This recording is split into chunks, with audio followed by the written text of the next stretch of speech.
Now that you understand how to use a formula of reference to extract data and how to chart a basic column chart with raw data, it's time to look at how to do this more efficiently.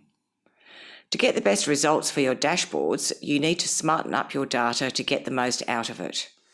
Doing this is not essential, but it is best practice to ensure your data is clean and in the correct format before creating your dashboard. Setting up your data in a table or list can keep relevant data together and provides a way to manage your data effectively. It will also ensure that you get the most out of the spreadsheet's various formulas and controls. Spreadsheets like structure.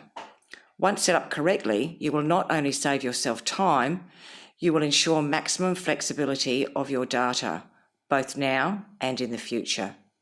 You never know when you may want different information from the same data set. To format your table or list, first use the main toolbar to bold or italicise the headings so they differ from the rest of your data.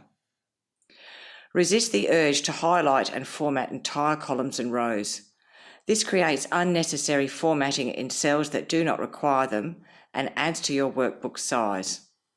If you want to italicise data in a column, for example, use italics on only the data you need. Your cells must be formatted correctly for the data type you are using.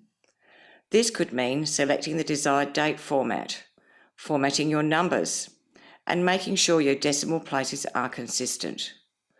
We will look at this in more detail in Chapter 3. The most common formatting options are found on the main toolbar. However, if you want to see the whole range, you will have to click on the Format menu. Dates are formatted there too, under Number, as dates are just the numbers of the days since the 1st of January 1900. This is also why you can use them in calculations. Don't forget to remove any blank columns or rows, either via the Edit menu or by highlighting the column or row and right-clicking.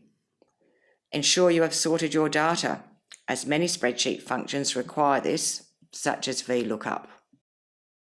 When selecting colours, keep in mind that not everyone will print in colour.